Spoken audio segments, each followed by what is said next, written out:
இவர் தான் அந்த கெத்து கேரக்டருக்கு இன்ஸ்பிரேஷன். இவர் தான்.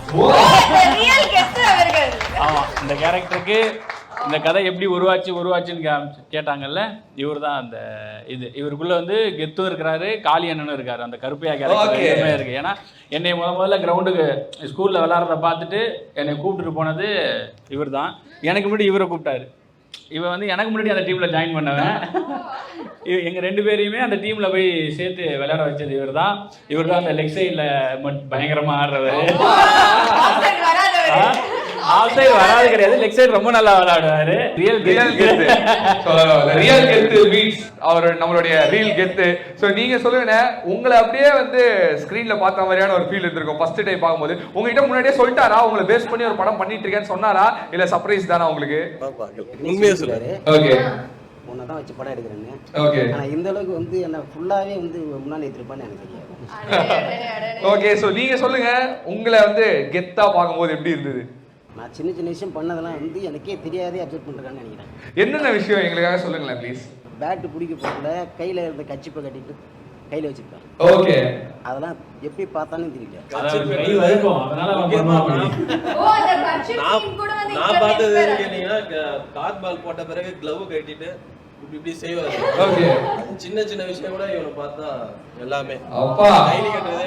இன்னொரு விஷயம், முக்கியமா இன்னொரு விஷயம் கூட சொல்லணும்னு நினைச்சா, அவங்க ரியல் எஸ்ஓ தான் இப்ப கால் பண்ணாங்க. உண்மையாலுமே இங்க வந்திருக்கான்னு நம்பவே இல்லை. என்ன தெரியுமா சொல்லவும் இல்லை, அவங்களுக்கே தெரியாது நான் இங்கதான் வந்து. நான் சொன்னாலும் நம்பவும் மாட்டாங்க இன்னி வரைக்கும். இப்போ காலையில ஒரு கால் பண்ணாரு, கூப்பிட்டு வந்துரு அப்படின்னு மட்டும் சொன்ன. ஒரு 4 கூப்பிட்டு வந்துரு அப்படின்னா, நான் ஒரு வீட்டுக்கு புறம் தூங்கிட்டு இருந்தாப்ல 10 மணிக்கா தூங்கிட்டு இருந்தாரு. நான் வீட்டுக்குள்ளார போய் எழுப்பி கூப்பிட்டு வந்துட்டேன். இதுவரையும் அவங்க ஒய்ஃப் நம்பவே இல்லை, நீ அங்க எங்கேயோ போயிருக்க, நான் உண்மையே சொல்லு அப்படின்னு தான் சொல்லி இதே தான் கேட்டுட்டு இருக்கேன். இதுவரையும் அவங்களுக்கு தெரியாது. அப்ப இந்த வீடியோ பார்த்ததுக்கு அப்புறமேட்டு தான் யசோதாவோட கச்சேரி வீட்ல இருக்கு. அந்த வீடியோ பார்த்தா கூட என்னன்னா, நீங்க என்னைக்கு டெலிகாஸ்ட் பண்ண போறீங்க, அப்ப இன்னைக்கு தான் போயிருக்கா, அப்ப அன்னைக்கு இந்த மாதிரி தான் கேட்பாங்க. ஆனா இன்னும் வந்து அந்த மேட்ச் நடக்குதா? இது மேட்ச்லாம் ஆன் இருக்கீங்களா ரெகுலரா? இன்னும் விளையாடுறாரு. வீட்ல இருக்க யசோதா எப்படி வந்து படத்துல வர மாதிரியே வந்து சப்போர்ட் பண்ணுவாங்களா, இல்ல வந்து போன டிராக்டர் எடுத்து வந்துருவாங்களா கிரவுண்டுக்கு? படத்துல வரத விட ரொம்ப மோசமானவங்க. அப்பா இன்னும் பயங்கர உக்கிரமா இருப்பாங்க அப்படின்றது வந்து நல்லா தெரியுது. சோ சொல்லுங்க, இப்போ ரீசெண்டா எவ்வளோ 50 எவ்வளோ 100 நீங்களும் அந்த செலிப்ரேஷன் மேட்டர் உங்களுக்கு தானா? அவரு விஜயகாந்த் ஃபேன், அவர் பயங்கரமான விஜயகாந்த் சார் ஃபேன் அவரு. Okay, super. எங்க ஏரியால எல்லாருமே அப்படிதான். பட் அவருக்கு இவங்க கிட்ட இருந்தா நமக்கு பரவும் இல்லைங்களா, அந்த படத்துக்கு முதல் நாள் ஓடுறது இது எல்லாமே இவங்க தான். Okay, super.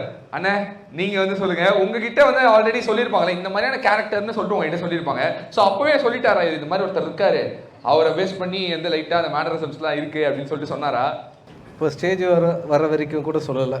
ஓ, அண்ணனுக்கு சர்ப்ரைஸா இருக்கட்டும் அப்படிங்கிறதுக்காக நான் இது வர வச்சது இருந்தது. ரொம்ப சந்தோஷம் நான் உன்னை பார்த்தது. ரொம்ப தேங்க்ஸ். தேங்க்யூ.